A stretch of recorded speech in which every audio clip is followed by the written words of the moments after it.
ಸೇವೆಯನ್ನು ಸಲ್ಲಿಸ್ತಾ ಇದ್ದೀನಿ. ಇವತ್ತು 9ನೇ ತರಗತಿ ವಿದ್ಯಾರ್ಥಿಗಳಿಗೆ ಇನ್ನು 10ನೇ ಅಧ್ಯಾಯವಾದಂಥ ಸಾಮಾಜಿಕ ಆರೋಗ್ಯದ ಬಗ್ಗೆ ತಿಳ್ಕೊಳ್ಳೋಕ್ಕೆ ಪ್ರಯತ್ನ ಮಾಡೋಣ. ಈಗ ಸಮಾಜದಲ್ಲಿ ಇರ್ತಕ್ಕಂಥ ನಾವು ಏನು ನಾವೆಲ್ಲರೂ ಆರೋಗ್ಯದಿಂದ ಚೆನ್ನಾಗಿದ್ದರೆ ಅಲ್ಲಿ ಇರ್ತಕ್ಕಂಥ ಸಮಾಜ ಏನು ಆರೋಗ್ಯಯುತವಾದಂಥ ಸಮಾಜ ನಿರ್ಮಾಣ ಮಾಡಲಿಕ್ಕೆ ಸಾಧ್ಯ ಆಗುತ್ತೆ. ಸೊ ಈಗ ಉದಾಹರಣೆಗೆ ನಮ್ಮ ಯಾವುದೇ ಒಂದು ದೇಶ ಬಲಿಷ್ಠವಾಗಿರಬೇಕಾದ್ರೆ ಸೊ ಅಲ್ಲಿರ್ತಕ್ಕಂಥ ನಾಗರಿಕರು ಏನಿರಬೇಕು, ಸಾಮಾಜಿಕವಾಗಿ ಅವರು ಆರೋಗ್ಯದಿಂದ ಇರಬೇಕು. ಅವರು ಆರೋಗ್ಯದಿಂದ ಇದ್ದರೆ ಮಾತ್ರ ಆ ದೇಶ ಏನು ಆರೋಗ್ಯಯುತ ದೇಶ ಅಂತ ಕರೆಸ್ಕೊಳ್ಳಿಕ್ಕೆ ಸಾಧ್ಯ. ಈಗ ಆ ದೇಶದಲ್ಲಿರ್ತಕ್ಕಂಥ ಹೆಚ್ಚು ಪ್ರಜೆಗಳು ಏನು ಅವರ ಆರೋಗ್ಯ ಹಾಳಾಗಿದೆ ಅಂದರೆ ಎಲ್ಲ ಸುಮಾರಿಗೆ 60% ಬರೀ ರೋಗಿಗಳೇ ಇದ್ದರಪ್ಪ ಅಂದರೆ ಏನಾಗುತ್ತೆ ಅಂದರೆ ಅಲ್ಲಿ ನಾವು ಏನು ಉತ್ತಮ ಅಂದರೆ ಆರೋಗ್ಯಯುತ ಸಮಾಜವನ್ನು ನಿರ್ಮಾಣ ಮಾಡೋದು ಕಷ್ಟ.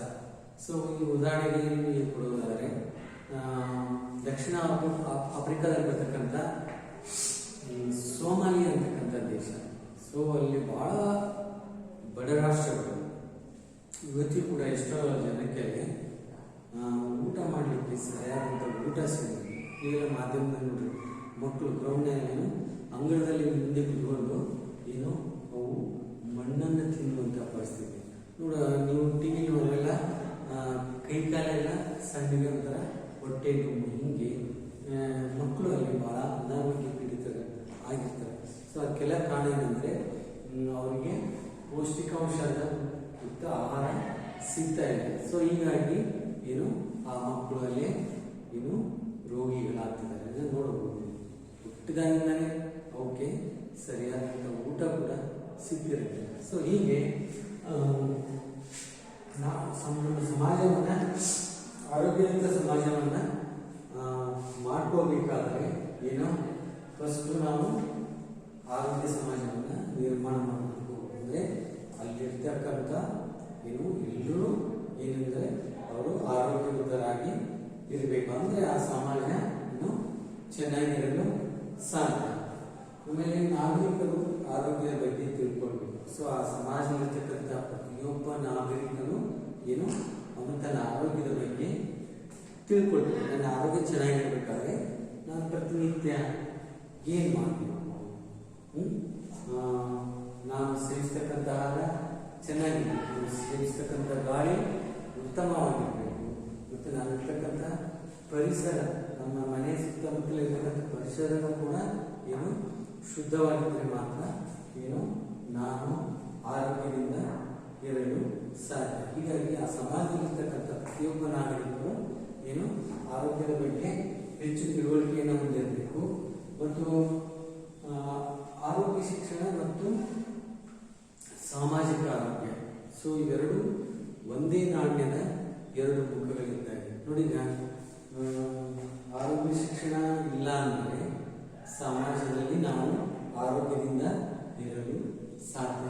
ಸೊ ಈಗ ಸಾಮಾಜಿಕ ಆರೋಗ್ಯ ಮತ್ತು ಆರೋಗ್ಯ ಶಿಕ್ಷಣ ಇವೆರಡು ಒಂದೇ ನಾಣ್ಯದ ಎರಡು ಮುಖಗಳಿದ್ದ ಹಾಗೆ. ಸೊ ಆರೋಗ್ಯ ಶಿಕ್ಷಣ ಅಂದರೆ ಆ ಸಮಾಜದಲ್ಲಿರ್ತಕ್ಕಂಥ ಪ್ರತಿಯೊಬ್ಬ ನಾಗರಿಕರು ಆರೋಗ್ಯದಿಂದ ಇದ್ದಾಗ ಮಾತ್ರ ನಾವು ಏನು ಸಾಮಾಜಿಕವಾಗಿ ಆರೋಗ್ಯದಿಂದ ಇರಲು ಸಾಧ್ಯ. ಇನ್ನು ಸಮಾಜದಲ್ಲಿರ್ತಕ್ಕಂಥ ಪ್ರತಿಯೊಬ್ಬ ಸದಸ್ಯರು ಇನ್ನು ಸಹಕಾರವನ್ನು ಕೊಡಬೇಕಾಗುತ್ತೆ. ಸೊ ಉದಾಹರಣೆಗೆ ನಾವು ಒಂದು ಮನೆಯಲ್ಲಿ ಒಂದು 10 ಜನ ಇದ್ದೀವಿ ಅಂದರೆ ಆ ಮನೆಯಲ್ಲಿರ್ತಕ್ಕಂಥ ಪ್ರತಿಯೊಬ್ಬ ಸದಸ್ಯರು ಇನ್ನು ಸ್ವಚ್ಛತೆಗೆ ಅಂದರೆ ನಾವಿರ್ತಕ್ಕಂಥ ಮನೆಯನ್ನು ಸ್ವಚ್ಛವಾಗಿರಬೇಕು. ಸೊ ಆ ಮನೆ ಸ್ವಚ್ಛವಾಗಿರಬೇಕಾದ್ರೆ ನಾವೇನು ಮಾಡಬೇಕು, ಪ್ರತಿಯೊಬ್ಬರು ಆ ಮನೆಯಲ್ಲಿರ್ತಕ್ಕಂಥ ಪ್ರತಿಯೊಬ್ಬ ಸದಸ್ಯರು ಏನು ಮಾಡಬೇಕು, ಸಹಕಾರ ಬಹಳ ಮುಖ್ಯ. ಸೊ ಅವ್ರ ಮನೆಯಲ್ಲಿ ಕಸ ಬಿತ್ತೆ ಮಾಡಿದೆ ಅಂದ್ಬಿಡೋ ಅವಳು ಹೊಡಿತಾಳು ಅಂತ ಇನ್ನೊಬ್ಬರ ಮೇಲೆ ಹಾಕೋದಿಲ್ಲ. ಇನ್ನು ನಮ್ಮ ಕಣ್ಣಿಗೆ ಕಂಡಿದೆ ಅಂದರೆ ತಕ್ಷಣ ಅದನ್ನು ಮಾಡೋದು ನಾವು ಇನ್ನು ಸ್ವಚ್ಛವಾಗಿ ಕಸವನ್ನು ಮಾಡೋದು, ಆ ಜಾಗವನ್ನು ಸ್ವಚ್ಛವಾಗಿರಬೇಕು. ಸೊ ಮನೆಯಲ್ಲಿ ವಸ್ತುಗಳನ್ನು ಎಲ್ಲಿ ಬೇಕಲ್ಲಿ ಸಾಕೋದಿಲ್ಲ.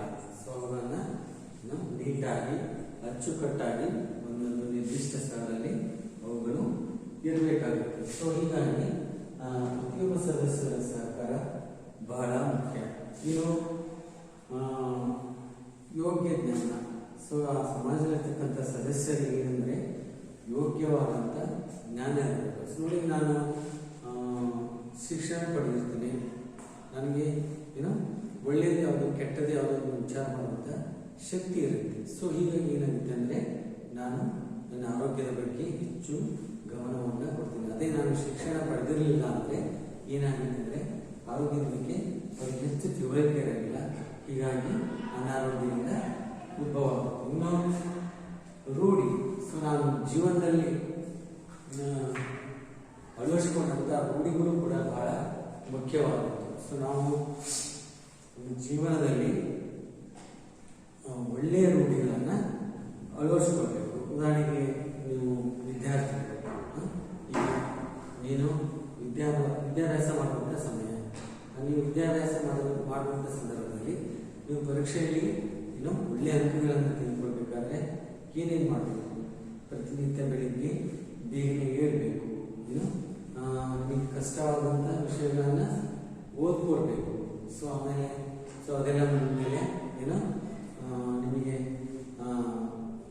ಸ್ವಲ್ಪ ಹೊತ್ತು ಯೋಗ, ಧ್ಯಾನ, ಮೆಡಿಸಿನ್ ಅಥವಾ ಓದೋದಕ್ಕಿಂತ ಪೂರ್ವದಲ್ಲೇ ಬೆಳಿಗ್ಗೆ ಎದ್ದು ನಾವೇನು ಮಾಡಬೇಕು? ಯೋಗ, ಜ್ಞಾನ ಇವನ್ನೆಲ್ಲ ಮಾಡೋದ್ರಿಂದ ಏನಾಗುತ್ತೆ ಅಂದರೆ ನಮ್ಮ ಆರೋಗ್ಯ ಚೆನ್ನಾಗಿರುತ್ತೆ. ಸೊ ಇವುಗಳನ್ನು ನಾವು ಪ್ರತಿನಿತ್ಯ ನಮ್ಮ ಜೀವನದಲ್ಲಿ ರೂಢಿಸ್ಕೊಳ್ಬೇಕು. ಈ ರೂಢಿಸ್ಕೊಳ್ಳೋದ್ರಿಂದ ಏನಾಗುತ್ತೆ ಅಂದರೆ ಅಲ್ಲಿ ನಾವು ಒಳ್ಳೆಯ ಸಮಾಜವನ್ನು ನಿರ್ಮಾಣ ಮಾಡಲಿಕ್ಕೆ ಸಾಧ್ಯ ಆಗುತ್ತೆ. ಇನ್ನು ಮನೋವೃತ್ತಿಗಳು. ನಾವು ಮನಸ್ಸಿನಲ್ಲಿ ಬರ್ತಕ್ಕಂಥ ವೃತ್ತಿಗಳು ಈಗ ನಾವು ಬೇರೆಯವರ ಬಗ್ಗೆ ಅವ್ರಿಗೆ ನಾವು ಸಹಕಾರ ಕೊಟ್ಟರೆ ಅವರು ನಮಗೆ ಸಹಕಾರವನ್ನು ಕೊಡ್ತಾರೆ. ಸೊ ಅವ್ರ ಬಗ್ಗೆ ನಾವು ದ್ವೇಷ ಹೋಗ್ಬೇಕಂದ್ರೆ ಅವರು ಕೂಡ ನಮ್ಮ ಬಗ್ಗೆ ದ್ವೇಷದಿಂದಲೇ ನೋಡ್ಕೊಳ್ತಾರೆ. ಹೀಗಾಗಿ ಯೋಗ್ಯ ಜ್ಞಾನ, ರೂಢಿ, ಮನೋವೃತ್ತಿಗಳು ಇವು ಬಹಳ ಮುಖ್ಯವಾಗಿದೆ. ಸೊ ಇವುಗಳಿಂದ ಅಂದರೆ ನಾವು ಸಮಾಜದಲ್ಲಿ ಆರೋಗ್ಯವನ್ನು ಕಾಪಾಡ್ಬೋದು ಮತ್ತು ಆರೋಗ್ಯವಂತ ಸಮಾಜವನ್ನು ನಿರ್ಮಾಣ ಮಾಡಬಹುದು. ಸೊ ಈಗ ಸಾಮಾಜಿಕ ಆರೋಗ್ಯದ ಬಗ್ಗೆ ಅನೇಕ ತತ್ವಜ್ಞಾನಿಗಳು ತಮ್ಮ ತಮ್ಮ ಹೇಳಿಕೆಗಳನ್ನು ಕೊಟ್ಟಿದ್ದಾರೆ. ಮೊದಲನೇದಾಗಿ ಡಾಕ್ಟರ್ ಎನ್ಸ್ಲೋ ಅವರ ಪ್ರಕಾರ ಇವ್ರೇನು ಹೇಳ್ತಾರಪ್ಪ ಅಂದರೆ ಸಾಮಾಜಿಕ ಆರೋಗ್ಯ ಹೇಗಿರಬೇಕು ಅಂತಕ್ಕಂಥದ್ದು ಸಮಾಜದ ಸುಸಂಘಟಿತ ಪ್ರಯತ್ನಗಳಿಂದ, ಅಂದರೆ ನಾವು ಸಮಾಜದಲ್ಲಿರ್ತಕ್ಕಂಥ ಸುಸಂಘಟಿತ ಅಂದರೆ ಒಳ್ಳೆಯ ಪ್ರಯತ್ನಗಳಿಂದ ಮತ್ತು ಒಳ್ಳೆಯ ಆರೋಗ್ಯ. ಸೊ ನಮ್ಮ ಪ್ರಯತ್ನಗಳು ಒಳ್ಳೆಯವಾಗಿದ್ದರೆ ನಮ್ಮ ಆರೋಗ್ಯನೂ ಕೂಡ ಒಳ್ಳೆಯದಾಗಿರುತ್ತೆ. ನಿರ್ಮಲವಾದ ಪರಿಸರ, ಅಂದರೆ ನಾವು ವಾಸ ಮಾಡ್ತಕ್ಕಂಥ ಪರಿಸರ ಏನಿರಬೇಕಂದ್ರೆ ನಿರ್ಮಲವಾಗಿರಬೇಕು, ಅಂದರೆ ಸ್ವಚ್ಛದಿಂದ ಕೂಡಿರಬೇಕು. ನಮ್ಮ ಪರಿಸರ ಕಲುಷಿತಗೊಳ್ಳಬಾರ್ದು. ಆಮೇಲೆ ನಿರ್ಮಿಸಿ ರೋಗಗಳನ್ನು ಪ್ರತಿಬಂಧಿಸಿ.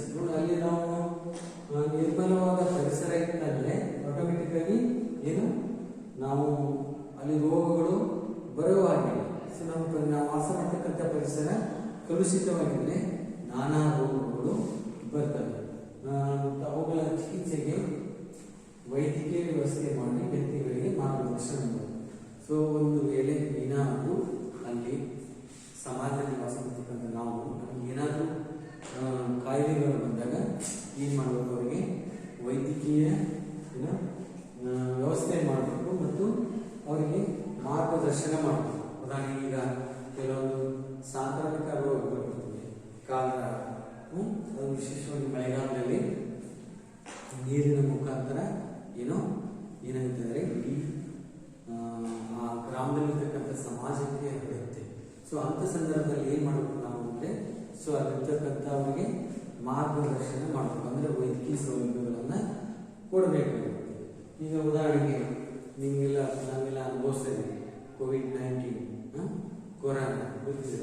ಸೊ ಅದರ ಲಕ್ಷಣಗಳೇನು? ಇಡೀ ಇವತ್ತು ಜಗತ್ತನ್ನೇ ಏನು ಮಾಡಿರೋದು? ನಾಶವನ್ನು ಮಾಡಿದೆ. ಸುಮಾರು 215ಕ್ಕಿಂತ ಹೆಚ್ಚು ದೇಶಗಳ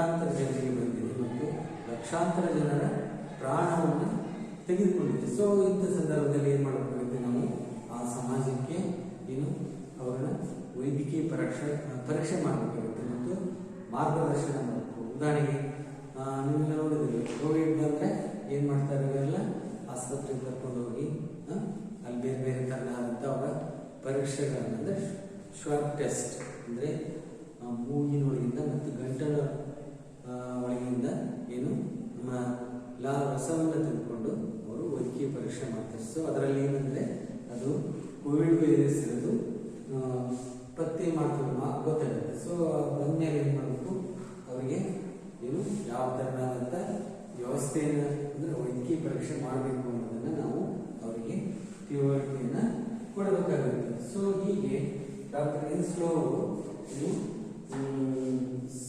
ಸುಸಂಘಟಿತ ಸಮಾಜವನ್ನು ನಿರ್ಮಾಣ ಮಾಡಬೇಕು ಮತ್ತು ಅವರ ಪ್ರಯತ್ನಗಳು ಒಂದು ಒಳ್ಳೆಯವಿರಬೇಕು, ಆರೋಗ್ಯಕರವಾದಂಥ ಪ್ರಯತ್ನಗಳಿರಬೇಕು ಮತ್ತು ನಿರ್ಮಲವಾದಂಥ ನಾವು ಪರಿಸರವನ್ನು ನಿರ್ಮಾಣ ಮಾಡಬೇಕು. ನಿಮಗೆಲ್ಲ ಗ್ರಾಮೀಣ ಉದಾಹರಣೆ, ನಗರ ಪ್ರದೇಶ ಉದಾಹರಣೆ, ನಮ್ಮ ದೇಶದ ರಾಜಧಾನಿ ಇವತ್ತು ದೆಹಲಿ ಎಂಥ ಪರಿಸ್ಥಿತಿ ಬಂದಿದೆ ಅಂದರೆ ಏನು, ಅಲ್ಲಿ ಬೀಸತಕ್ಕಂಥ ಗಾಳಿ ಏನು ವಿಷಪೂರಿತವಾಗಿದೆ, ಏನು ಅಶುದ್ಧವಾಗಿರ್ತದೆ, ಪರಿಸರ ಮಾಲಿನ್ಯ ಆಗಿಬಿಟ್ಟಿದೆ. ಸೊ ಆ ಒಂದು ವಾಯುವನ್ನು, ಆ ಗಾಳಿಯನ್ನು ನಾವು ಸೇವನೆ ಮಾಡಿದರೆ ನಾನಾ ಕಾಯಿಲೆಗಳು ಏನು ಬರ್ತಾ ಇದೆ.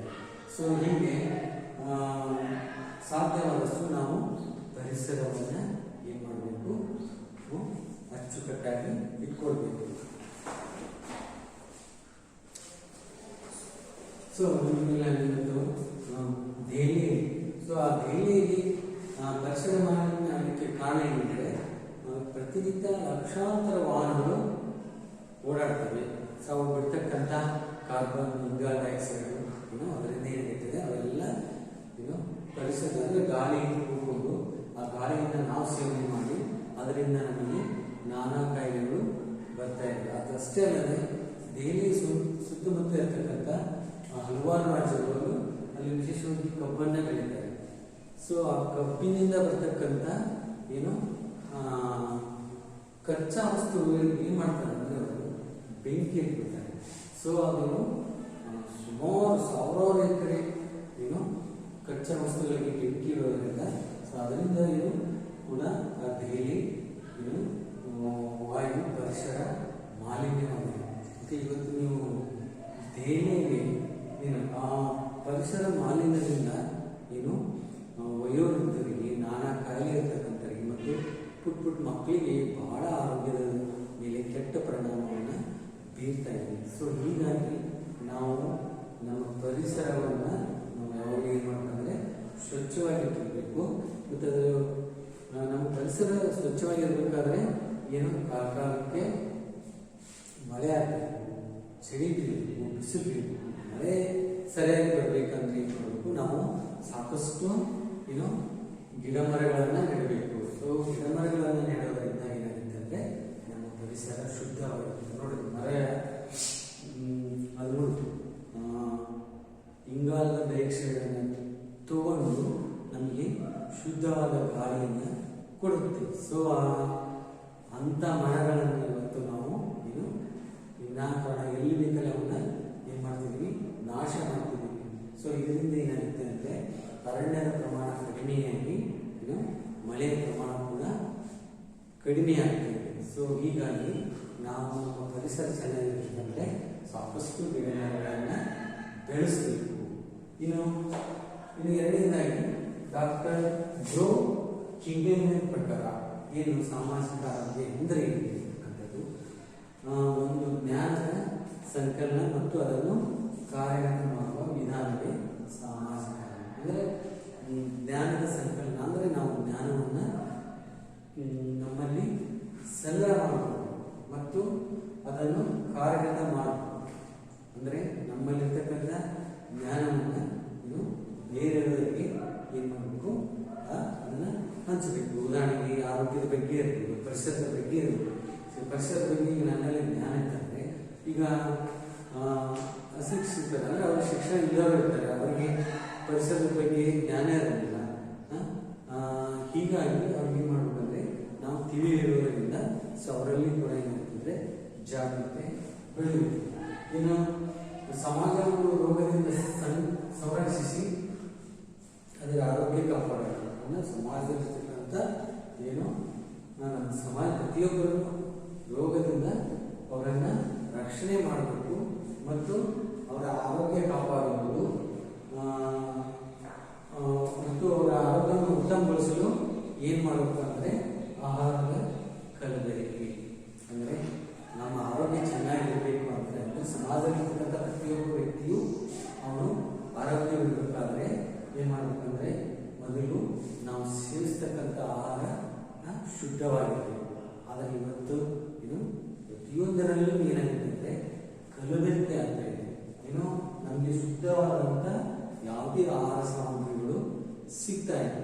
ಉದಾಹರಣೆಗೆ ನೋಡಿ, ನಾವು ರೈತರು ಈಗ ಹೊಲದಲ್ಲಿ ಏನಾದರೂ ಒಂದು ಬೆಳೆ ಬೆಳೆಬೇಕಾದ್ರೆ ನಾವು ಬೀಜದ ಜೊತೆಗೆ ಏನು ಮಾಡ್ತೀವಿ, ರಾಸಾಯನಿಕ ಗೊಬ್ಬರಗಳನ್ನು ಸೇರಿಸೇ ಬಿಡ್ತೀವಿ. ಸೊ ಹೀಗಾಗಿ ಅದು ಹುಟ್ಟಿದಾಗಿಂದನೇ ಏನಾಗುತ್ತೆ ಅಂದರೆ ಅದರಲ್ಲಿ ರಾಸಾಯನಿಕ ಅಂಶಗಳು ಉಳ್ಕೊಂಡಿರ್ತವೆ.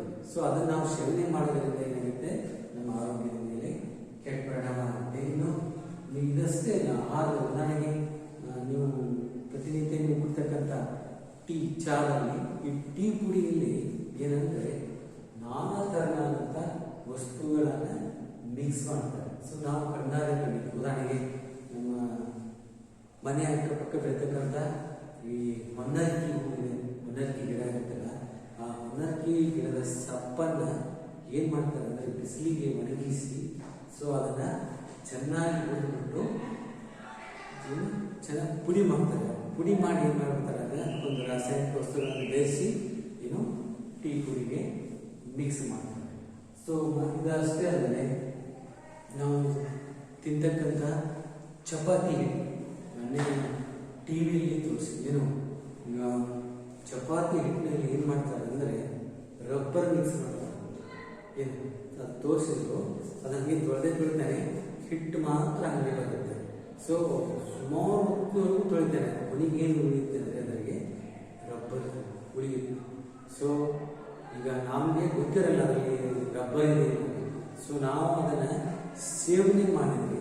ಸೊ ನಮ್ಮ ಆರೋಗ್ಯ ಏನು ರಬ್ಬರ್ ಸ್ಟಾಕ್ ಆಗಿ ಏನಾಗುತ್ತೆ ಅಂದರೆ ಕೊನೆಗೆ ಒಂದು ದಿವಸ ನಾವು ನಮ್ಮ ಆರೋಗ್ಯ ಕೂಡ ಹಾಳಾಗುತ್ತೆ. ಹೀಗೆ ಮಾರುಕಟ್ಟೆಯಲ್ಲಿ ಯಾವುದೇ ವಸ್ತುವನ್ನು ತಗೊಳ್ಳಿ, ಕಲಬೆರಕೆ ಇಲ್ಲದೆ ಇವತ್ತು ಯಾವ ಆರೋಗ್ಯನೇ ಇಲ್ಲ.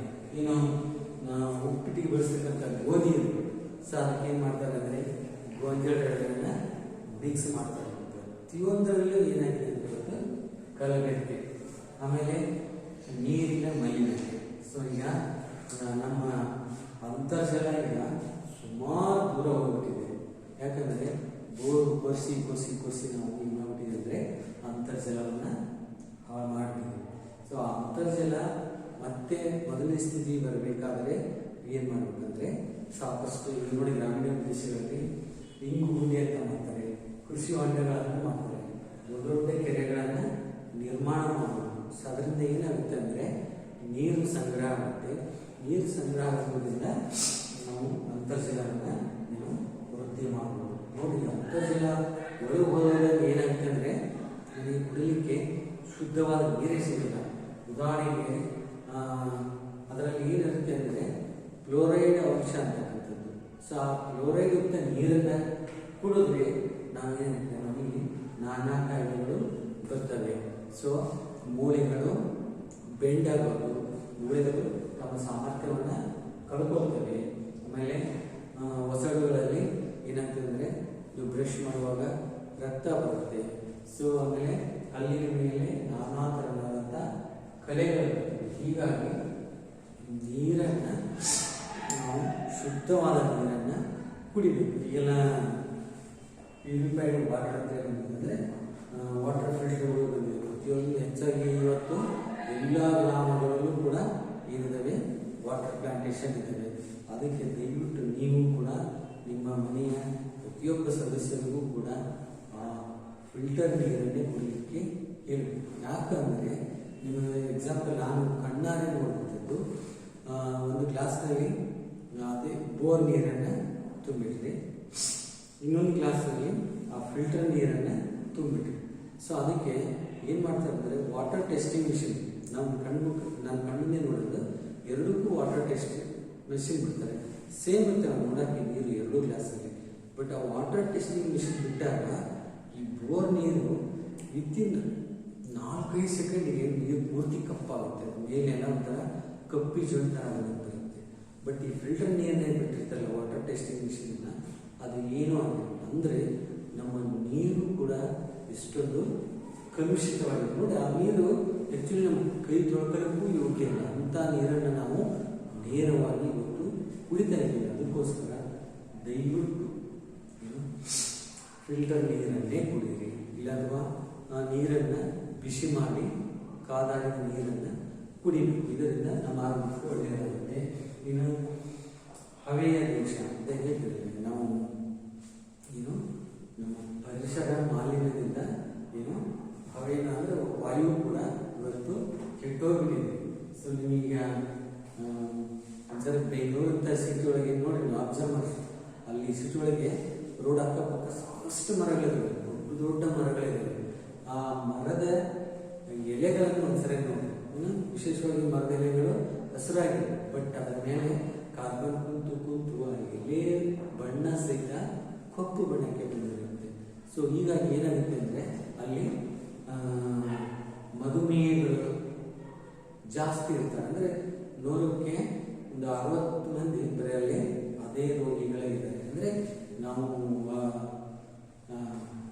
ಕಾರ್ಬನ್ ಡೈಆಕ್ಸೈಡ್ ಅಥವಾ ಇಂಗಾಲದ ಇರ್ತಕ್ಕಂಥ ಆ ವಾಯುವನ್ನು ಕುಡಿದು ಏನಾಗಿದೆ ಅಂದರೆ ನಾವು ಮಧುಮೇಹಗಳ ರೋಗವನ್ನು ಹಂಚ್ಕೊಳ್ತಾ ಇದ್ದೀವಿ. ಇನ್ನು ಸೊ ನೋಡೋದು ಆಹಾರ ಕಲಬೆರಕೆ ತಡೆಗಟ್ಟಬೇಕು, ನೀರಿನ ಮಲಿನತೆಯನ್ನು ತಡೆಗಟ್ಟಬೇಕು, ಇದು ಹಾಗೆ ಶುದ್ಧವಾದ ಗಾಳಿ ಇರಬೇಕು.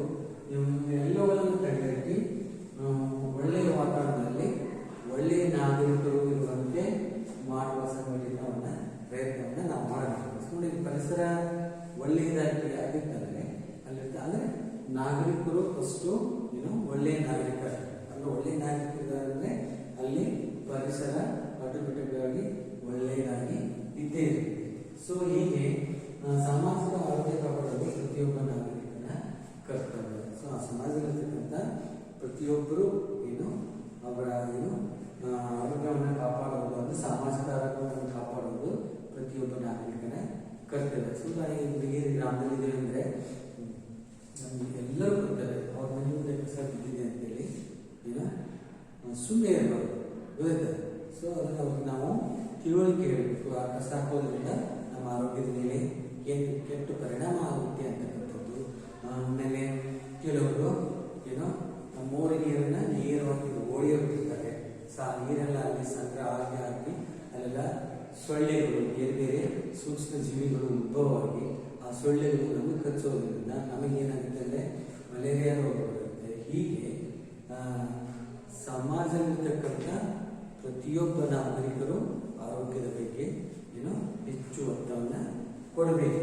ಮತ್ತು ಉದಾಹರಣೆಗೆ ಕೆಲವು ಗ್ರಾಮೀಣ ಪ್ರದೇಶಗಳಲ್ಲಿ ಶೌಚಾಲಯಗಳೇ ಇರೋದಿಲ್ಲ, ಬಯಲು ಶೌಚಾಲಯ. ಸೊ ಆ ಬಯಲು ಶೌಚಾಲಯ ಮಾಡೋದ್ರಿಂದ ಏನಾಗುತ್ತೆ ಅಂದರೆ ಅದರಿಂದಲೂ ಕೂಡ ನಾನಾ ರೋಗಗಳು ಬರ್ತವೆ. ಅದಕ್ಕಾಗಿ ಪ್ರತಿಯೊಬ್ಬರು ಮನೆಯ ಒಂದೊಂದು ಶೌಚಾಲಯವನ್ನು ಕಟ್ಕೊಳ್ಬೇಕು. ಮಕ್ಕಳಿಗೆ ನಿಮಗೆ ಗೊತ್ತಿದೋ ಇಲ್ವೋ, ಇವತ್ತು ಗ್ರಾಮ ಪಂಚಾಯತಿಯವರು ನಾವು ಒಂದು ಶೌಚಾಲಯವನ್ನು ಕಟ್ಟಿಸ್ಕೊಳ್ತೀವಿ ಅಂದರೆ ಅವರು ಅನುದಾನವನ್ನು ಕೊಡ್ತಾರೆ. ನಮ್ಮ ದೇಶದ ಪ್ರಧಾನಮಂತ್ರಿಗಳು ಕೂಡ ಸ್ವಚ್ಛ ಭಾರತ ಆಂದೋಲನವನ್ನು ನಡೆಸೋದನ್ನು ನೀವು ನೋಡಿದಿರಲಿಲ್ಲ.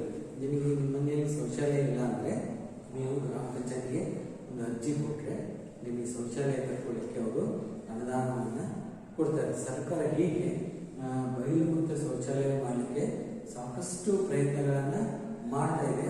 ಸೊ ಅವುಗಳನ್ನು ನಾವು ಬಳಸ್ಕೊಳ್ಬೇಕು ಮತ್ತು ಬಯಲು ಮುಕ್ತ ಶೌಚಾಲಯ ರಾಜ್ಯವನ್ನಾಗಿ, ಬಯಲು ಮುಕ್ತ ಶೌಚಾಲಯ ದೇಶವನ್ನಾಗಿ ನಾವು ಮಾಡಬೇಕಾದ್ರೆ ಎಲ್ಲರ ಸಾಮೂಹಿಕ ಪ್ರಯತ್ನ ಇದ್ದರೆ ಮಾತ್ರ ಭಾರತ ಒಳ್ಳೆಯದಾಗಲಿಕ್ಕೆ ಸಾಧ್ಯ.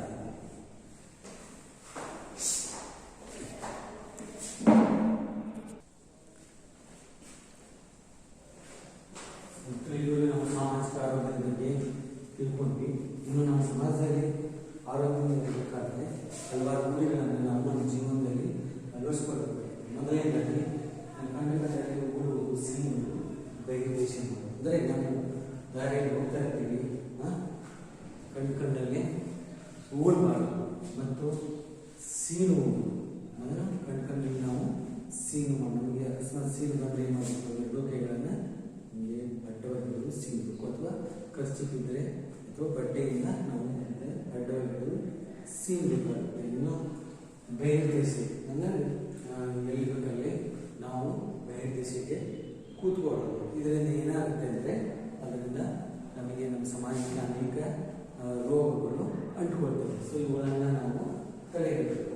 ಮತ್ತು ಯೋಗ್ಯವಾದ ವಸ್ತುಗಳನ್ನು ನಿರ್ದಿಷ್ಟ ಸ್ಥಳದಲ್ಲಿ ಹಾಕಬೇಕು. ನಮಗೆ ಉದಾಹರಣೆಗೆ ಮನೆಯಲ್ಲಿ ಬಳಸಿ ನಿರುಪಯುಕ್ತ ವಸ್ತುಗಳು ಇರ್ತವೆ. ಸೊ ಅವುಗಳನ್ನೇ ಎಲ್ಲಿ ಬೇಕಲ್ಲಿ ಓಣಿಯಲ್ಲಿ ಅಥವಾ ನಮ್ಮ ಏರಿಯಾದಲ್ಲಿ ಬಿಸಾಕ್ಬೇಕು. ಸೊ ಅವುಗಳಿಗೆ ನಿರ್ದಿಷ್ಟವಾದಂಥ ಸ್ಥಳ ಇರುತ್ತೆ, ಅಲ್ಲಿ ಅವುಗಳನ್ನು ನಾವು ಹಾಕಬೇಕಾಗುತ್ತೆ. ಉದಾಹರಣೆಗೆ ನೀವು ಬೆಂಗಳೂರು ನಗರಕ್ಕೆ ಹೋದರೆ ಅಲ್ಲಿ ಮನೆಗೂ ಎರಡು ಡಬ್ಬಿಗಳನ್ನು ಇಟ್ಟಿರ್ತಾರೆ. ಒಂದು ಒಣ ಕಸ, ಇನ್ನೊಂದು ಹಸಿ ಕಸ ಅಂತ ಹೇಳಿ. ಸೊ ಆ ಒಣ ಕಸವನ್ನು ಒಯ್ದು ಮಾಡ್ತಾರೆ ಅವರು. ಸೊ ಒಂದು ಕಡೆ ಡಂಪ್ ಮಾಡಿ, ಸೊ ಅದರಿಂದ ಬೇರೆ ಬೇರೆ ಉತ್ಪಾದನೆ ಮಾಡ್ಕೊಂಡ್ಬಿಟ್ಟು ಹಸಿ ಕಸ ಇರುತ್ತಲ್ಲ, ಸೊ ಅದರಿಂದ ಏನು ಮಾಡ್ತಾರೆ ಅಂದರೆ ಸಾವಯವ ಗೊಬ್ಬರವನ್ನು ಮಾಡ್ತಾರೆ. ಇನ್ನು ಸೊಳ್ಳೆ, ತಿಗಣಿ, ನೊಣ ನಾಶಗೊಳಿಸೋದು. ನೋಡಿ, ವಿಶೇಷವಾಗಿ ಹೆಚ್ಚು ಹಸಿರಿದ್ದಂಥಲ್ಲಿ ಏನು ಸೊಳ್ಳೆಗಳ ಕಾಟ ಜಾಸ್ತಿ ಇರುತ್ತೆ. ಸೊ ಈ ಸೊಳ್ಳೆ ಕಚ್ಚೋದ್ರಿಂದ ಏನಾಗುತ್ತೆ, ನಮಗೆ ಮಲೇರಿಯಾ ರೋಗ ಬರುತ್ತೆ. ಸೊ ಅದರಿಂದ ಸಮಾಜ ಹಾಳಾಗುತ್ತೆ. ಹೀಗಾಗಿ ಸೊಳ್ಳೆಗಳನ್ನು ನಾಶ ಮಾಡಬೇಕು. ಆಮೇಲೆ ಮನೆಯಲ್ಲಿರ್ತಕ್ಕಂಥ ತಗಡಿ ಸೊ ಮನೆಯಲ್ಲಿರ್ತಕ್ಕಂಥ ತಗಡಿ ಮೊದಲು ನನ್ನ ಕಚ್ಚುತ್ತೆ, ನನ್ನ ಕಚ್ಚಿದ ಮೇಲೆ ಮತ್ತೊಬ್ಬರಿಗೆ ಕಚ್ಚುತ್ತೆ. ಈಗ ನನಗೆ ಏನಾದರೂ ಒಂದು ಯಾವುದೋ ಒಂದು ರೋಗ ಇರುತ್ತೆ, ಸೊ ಅದು ಕಚ್ಚಿ ನನ್ನ ರಕ್ತವನ್ನು ಹೀರ್ಕೊಂಡಿರುತ್ತೆ, ಅದನ್ನು ಇನ್ನೊಬ್ಬರ ಆರೋಗ್ಯಕ್ಕೆ ಬಿಡುವುದರಿಂದ ಸೊ ನನಗಿದ್ದಂಥ ರೋಗ ಅವರಿಗೆ ಆಗುತ್ತೆ. ಹೀಗಾಗಿ ಸೊ ಆದಷ್ಟು ಮನೆಯಲ್ಲಿ ತಗಡಿಗಳನ್ನು ಕೂಡ ನಾವು ನಾಶ ಮಾಡಬೇಕಾಗುತ್ತೆ. ಇನ್ನು ನೊಣ ಅನೇಕ ಸಾಂಕ್ರಾಮಿಕ ರೋಗಗಳನ್ನ ಹರಡುವ ವಾಹನ ಯಾವಪ್ಪ ಅಂದರೆ ನೊಣ. ನಿಮಗೆಲ್ಲ ಗೊತ್ತಿದೆ, ನೊಣದ ಬಗ್ಗೆ ಹೇಳಬೇಕಾಗಿಲ್ಲ. ಸೊ ಇದರಿಂದ ಕೂಡ ಅನೇಕ ರೋಗಗಳು ಹರಡ್ತವೆ. ಸೊ ಅದನ್ನು ಕೂಡ ನಾವು ನಾಶ ಮಾಡಬೇಕಾಗುತ್ತೆ. ಇನ್ನು ಸಾರ್ವಜನಿಕ ಶೌಚಾಲಯವನ್ನು ಮೂತ್ರಾಲಯದ ಸ್ವಚ್ಛತೆ. ಕೆಲವೊಂದು ಸ್ಥಳಗಳಲ್ಲಿ ಏನಾಗುತ್ತೆ ಅಂದರೆ ಸಾರ್ವಜನಿಕ ಶೌಚಾಲಯಗಳನ್ನು ಕಟ್ಟಿಸಿರ್ತಾರೆ. ಏನು ಸೊ ಅವುಗಳನ್ನು ಹೇಗೆ ಮಾಡಬೇಕು, ಬಳಸ್ತಕ್ಕಂಥವ್ರು ಸ್ವಚ್ಛವಾಗಿ ಇಟ್ಕೊಳ್ಬೇಕು, ಸರಿಯಾಗಿ ನೀರನ್ನು ಹಾಕಬೇಕು. ಸೊ ಅವುಗಳನ್ನು ಏನು ಮಾಡಬೇಕು ಅಂದರೆ ಸ್ವಚ್ಛವಾಗಿ ಇಟ್ಕೋಬೇಕು. ಅದು ಯಾರ ಜವಾಬ್ದಾರಪ್ಪ ಅಂದರೆ ಸಾರ್ವಜನಿಕ. ಯಾಕಂದರೆ ಉಪಯೋಗಿಸ್ತಕ್ಕಂಥವ್ರು ಸಾರ್ವಜನಿಕರಲ್ಲಿ ಹೀಗಾಗಿ ಶೌಚಾಲಯಗಳನ್ನು ಸ್ವಚ್ಛವಾಗಿ ಇಟ್ಕೋಬೇಕು. ಇನ್ನು ಮಲಮೂತ್ರ ಶೌಚಾಲಯದಲ್ಲಿ ಮಾಡಬೇಕು. ಸೊ ನಾವು ಇಲ್ಲಿ ಶಿಕ್ಷಕರೇ ಮೂತ್ರ ಮಾಡೋದು, ಮಲ ಮಾಡೋದು ಮಾಡಬೇಕು. ಅವಕ್ಕೆ ಆದಂಥ ಒಂದು ನಿರ್ದಿಷ್ಟ ಸ್ಥಳ ಇರುತ್ತೆ. ಆ ನಿರ್ದಿಷ್ಟ ಸ್ಥಳಗಳಲ್ಲಿ ನಾವು ಮಲಮೂತ್ರ ಮಾಡಬೇಕಾಗುತ್ತೆ. ಇನ್ನು ದೊಡ್ಡ ದೊಡ್ಡ ಉದ್ಯಮಗಳಿಂದ ಅಂದರೆ ದೊಡ್ಡ ದೊಡ್ಡ ಕಾರ್ಖಾನೆಗಳಿಂದ ಮತ್ತು ವಾಹನಗಳಿಂದ ಏನಾಗ್ತಾ ಇದೆ ಅಂದರೆ ಇವತ್ತು ನೀರು, ಶಬ್ದ, ಹವೆ ಮಲಿನವಾಗ್ತಾ ಇದೆ. ಈಗ ಉದಾಹರಣೆಗೆ ದೊಡ್ಡ ದೊಡ್ಡ ಕಾರ್ಖಾನೆಗಳು ಏನು ಮಾಡ್ತಾರೆ, ಅವು ನದಿ ಪಕ್ಕದಲ್ಲೇ ಇರ್ತವೆ. ಸೊ ಅವು ತಮ್ಮಲ್ಲಿ ವೇಸ್ಟ್ ಆದಂಥ ರಾಸಾಯನಿಕಗಳನ್ನು ನೇರವಾಗಿ ನದಿಗೆ ಬಿಡ್ತವೆ. ಸೊ ಈ ಬಿಡೋದ್ರಿಂದ ಏನಾಗುತ್ತೆ, ನೀರು ಮಲಿನ ಆಗುತ್ತೆ. ಆ ನೀರಿನಲ್ಲಿರ್ತಕ್ಕಂಥ ಅನೇಕ ಪ್ರಾಣಿಗಳು ಸಾಯ್ತವೆ. ಆ ನೀರನ್ನು ಕುಡಿತಕ್ಕಂಥ ಮನುಷ್ಯರ ಆರೋಗ್ಯದ ಮೇಲೆ ಕೂಡ ಕೆಟ್ಟ ಪರಿಣಾಮ ಆಗುತ್ತೆ. ಇನ್ನು ಶಬ್ದ ಮಾಲಿನ್ಯ. ನೋಡಿ, ವಾಹನಗಳು ದೊಡ್ಡ ದೊಡ್ಡ ವಾಹನಗಳು ಏನು ಮಾಡ್ತವೆ, ಶಬ್ದ ಮಾಡ್ಕೊಂಡು ಹೋಗೋದ್ರಿಂದ ಏನಾಗುತ್ತೆ, ಶಬ್ದ ಕೂಡ ಮಾಲಿನ್ಯ ಆಗುತ್ತೆ. ಇನ್ನು ವಾಯು ಅಂದರೆ ವಾಯು ಮಾಲಿನ್ಯ, ಇದೆಲ್ಲ ಇವಾಗಲೇ ಹೇಳಿದ್ದೀವಿ ಸಾಕು. ಇನ್ನು ವಿಶೇಷವಾಗಿ ನಗರ ಪ್ರದೇಶಗಳಲ್ಲಿ ಏನಾಗುತ್ತೆ ಅಂದರೆ ಸಾಕಷ್ಟು ವಾಹನಗಳು ಓಡಾಡೋದ್ರಿಂದ ಮತ್ತು ಬೇರೆ ಬೇರೆ ಕೈಗಾರಿಕೆಗಳಲ್ಲಿ ಇರೋದರಿಂದ ಏನಾಗುತ್ತೆ ಅಂದರೆ ಪರಿಸರ ಮಾಲಿನ್ಯವಾಗಿರುತ್ತೆ. ಅದನ್ನು ನಾವು ತಡೆಗಟ್ಟಬೇಕು. ಮತ್ತು ಸುತ್ತಮುತ್ತ ಸಾಂಸಾರಿಕ ಕಂಡು ಬಂದಲ್ಲಿ ಸಂಬಂಧಪಟ್ಟಂಥ ಪ್ರಾಧಿಕಾರಕ್ಕೆ ತಿಳಿಸಬೇಕು. ಉದಾಹರಣೆಗೆ ಕಾಲರಾ ರೋಗ ಬರುತ್ತೆ, ಇದು ವಿಶೇಷವಾಗಿ ಅದು ಮಳೆಗಾಲದಲ್ಲಿ ಬರುತ್ತೆ. ಸೊ ಆ ಕಾಲರ ನೀರಿನ ಮುಖಾಂತರ ಬರೋದರಿಂದ ಸೊ ಅದನ್ನು ನಾವು ನಿಯಂತ್ರಣದಲ್ಲಿ ತರಬೇಕಾದ್ರೆ ಅದಕ್ಕೆ ಸಂಬಂಧಪಟ್ಟಂತ ಇಲಾಖೆಗಳು ಅಂದರೆ ಪ್ರಾಧಿಕಾರಗಳು ಅವರ ಗಮನಕ್ಕೆ ತಂದರೆ ಅವರು ಅದನ್ನ ಹತೋಟಿಯನ್ನ ಮಾಡ್ತಾರೆ. ಇನ್ನು ಸಾಮಾಜಿಕ ಆರೋಗ್ಯದ ಯಾಕೆ ಬೇಕು, ಅವಶ್ಯಕತೆ ಏನು ಇದರಿಂದ ನಾವು ಜೀವನದಲ್ಲಿ ಅಳವಡಿಸಿಕೊಳ್ಳುವಂತ ಪ್ರತಿಯೊಬ್ಬ ಸದಸ್ಯರ ಆರೋಗ್ಯ ಮಟ್ಟ ಉತ್ತಮಗೊಳಿಸುವುದು. ಸಮಾಜದಲ್ಲಿರ್ತಕ್ಕಂಥ ಪ್ರತಿಯೊಬ್ಬರ ನಾಗರಿಕನ ಆರೋಗ್ಯವನ್ನು ಏನು ಮಾಡೋದು, ಉತ್ತಮಗೊಳಿಸುವ ಆರೋಗ್ಯದಿಂದ ಚೆನ್ನಾಗಿರಬೇಕು. ಆಮೇಲೆ ರೋಗಮುಕ್ತ ಸಮಾಜವನ್ನು ನಿರ್ಮಾಣ ಮಾಡಬೇಕು. ಅಲ್ಲಿ ಆ ಸಮಾಜದಲ್ಲಿರ್ತಕ್ಕಂಥ ಎಲ್ಲರೂ ಆರೋಗ್ಯದಿಂದ ಇದ್ದರೆ ಯಾವುದೇ ಕಾಯಿಲೆಗಳು ಬರುವುದಿಲ್ಲ. ಹೀಗಾಗಿ ರೋಗಮುಕ್ತ ಸಮಾಜ ನಿರ್ಮಾಣ ಮಾಡಬೇಕಂದ್ರೆ ಅಲ್ಲಿರ್ತಕ್ಕಂಥ ಪ್ರತಿಯೊಬ್ಬ ನಾಗರಿಕನು ಕರ್ತವ್ಯ ಮಾಡಲೇಬೇಕು. ಇನ್ನು ಪರಸ್ಪರ ಪ್ರೀತಿ, ಶಾಂತಿ, ವಿಶ್ವಾಸ, ಸೌಹಾರ್ದವನ್ನು ಅಭಿವೃದ್ಧಿಪಡಿಸೋದು. ನಾವು ಅಲ್ಲಿ ಈಗ ಒಂದು ದೇಶದಲ್ಲಿ ಅಂದರೆ ಅಲ್ಲೆಲ್ಲ ಬೇರೆ ಬೇರೆ ಸಮುದಾಯಕ್ಕೆ ಸೇರಿದವರು ಇರ್ತಾರೆ. ಸೊ ನಾವು ಒಬ್ರಿಗೊಬ್ಬರು ಪ್ರೀತಿ, ವಿಶ್ವಾಸದಿಂದ ಇರಬೇಕು ಮತ್ತು ಶಾಂತಿಯಿಂದ ಇರಬೇಕು. ಆಮೇಲೆ ನಮ್ಮಲ್ಲಿ ಸೌಹಾರ್ದತೆ ಅಂತಕ್ಕಂಥ ಭಾವನೆ ನಮ್ಮಲ್ಲಿ ಇರಬೇಕು. ಇವುಗಳನ್ನು ನಾವು ಅಭಿವೃದ್ಧಿಪಡಿಸಬೇಕಾಗುತ್ತೆ. ಇನ್ನು ಸಂತೋಷ, ಆರೋಗ್ಯದಿಂದ ಜೀವನ ನಡೆಸಲು ಸಹಾಯ. ಸೊ ನಾವು ಸಮಾಜ ಆರೋಗ್ಯದಿಂದ ಇದ್ದಂದ್ರೆ ನಾವು ಸಂತೋಷದಿಂದ ಇರಬೇಕು. ಸೊ ಆರೋಗ್ಯದಿಂದ ಜೀವನವನ್ನು ನಡೆಸಬೇಕು. ಸೊ ಇದಿಷ್ಟು ಸಾಮಾಜಿಕ ಆರೋಗ್ಯಕ್ಕೆ ಸಂಬಂಧಪಟ್ಟಂತ ವಿಷಯವನ್ನು ನಾವು ತಿಳ್ಕೊಂಡ್ವಿ.